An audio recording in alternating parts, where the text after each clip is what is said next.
Depuis l'âge de 3 ans, c'est la première fois où j'ai fréquenté le stade. Mon oncle avait acheté pour moi première tenue tout en vert et il m'avait embarqué pour regarder mon premier match pour le Raja de Casablanca. Voilà.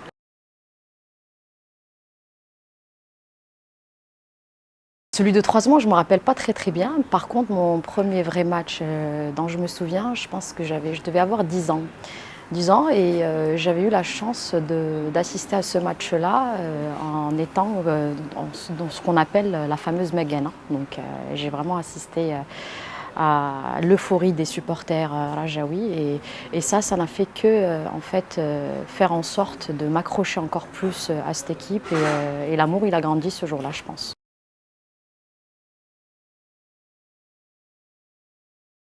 Ça m'arrive, ouais, ça m'arrive de me déplacer à Orcasa. Ça m'arrivait de me déplacer assez souvent, aujourd'hui beaucoup moins pour diverses raisons. Je pense qu'on aura l'occasion d'en discuter tout à l'heure, de par les difficultés qu'aujourd'hui qu'on peut rencontrer aussi.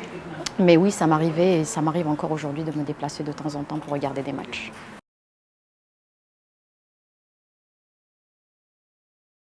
Pour diverses raisons, ça peut être difficultés professionnelles ou personnelles ou autres, d'autant plus que je suis une fille et que ce n'est pas forcément facile pour une fille de se déplacer dans un stade hors la ville où elle habite. Donc voilà.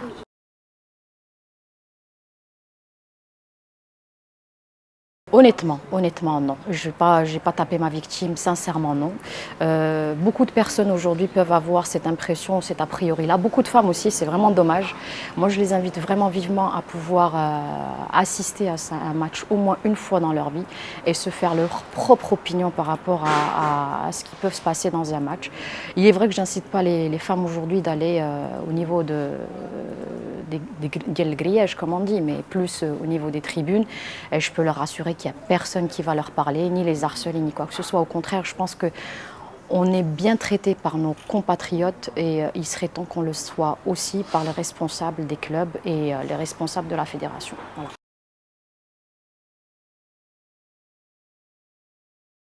Pour le déplacement à Abidjan, comme je vous ai dit, au niveau de le vol, il s'est très bien passé. La rame, ils étaient aux petits soins.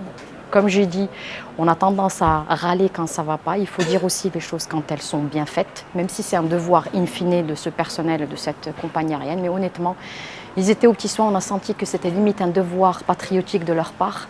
Et c'était très touchant. Il y avait même un message qui a été transmis à tous les supporters par le staff, enfin par le chef de bord, de cabine de bord, pour nous inciter justement à supporter l'équipe nationale pendant les 90 minutes. Ils nous ont fait ce rappel-là qu'on était parti pour ça. Après, une fois arrivé à Abidjan, en fait, on a été transporté par l'émotion des gens, marocains et ivoiriens. Les Ivoiriens, ils étaient vachement respectueux par rapport à nous.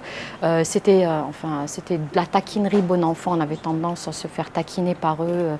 Taquinerie là qu'on a entendu le plus, c'est 2-0, mais 2-0 pour eux, pas pour nous finalement. L'ironie du sort a voulu que le match soit fini à 2-0, mais les 2-0 c'était pour nous. Après, moi, le match, une fois qu'on était au stade, j'ai déploré en fait notre manque je parle de nous Marocains, notre manque d'organisation et de respect d'un certain nombre de règles, y compris quand on nous demande de faire la file pour pouvoir entrer plus rapidement et plus facilement. Ça malheureusement, ça n'a pas été fait. Je pense que c'est ce qui a fait que vous avez assisté à ce petit accrochage qui a eu lieu en fait entre les forces de l'ordre ivoiriennes et les supporters marocains.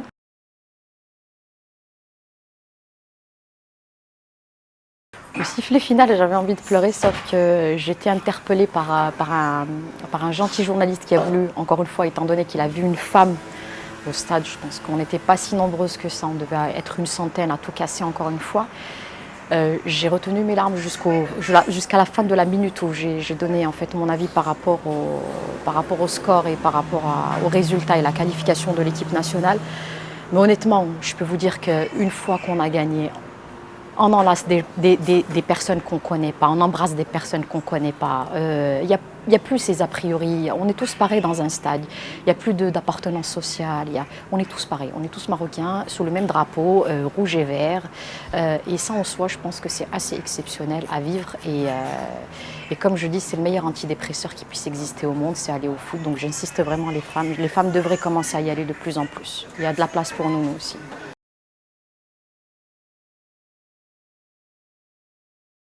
98, c'était en fait un match amical. Enfin, c'était pas un match amical, mais c'était la Coupe Hassan II, paix à son âme. Et c'était le match Maroc-France. Je suis rentrée au stade, il devait être dans les 14h30 et si ma mémoire est bonne, le match ne devait commencer qu'à partir de 18h ou 19h. Pour ne pas dire, honnêtement, pour ne pas raconter des bêtises, mais c'était dans ces zones-là. À peine rentrée, j'ai eu une luxation du genou. Ça ne m'a pas empêché de rentrer chez moi.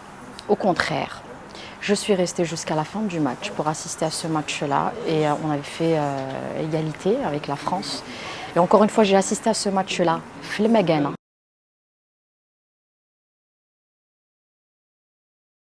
Appelez-moi. Appelez-moi et on ira ensemble et vous allez voir que ça va très très bien se passer, croyez-moi honnêtement. D'aller, d'aller, d'aller, oh, d'aller, oh, d'aller, oh. خرجتيني على المغاربة الشوارع وقاع المدن فرحتي ناس الغربة ما جيتي 40 مليون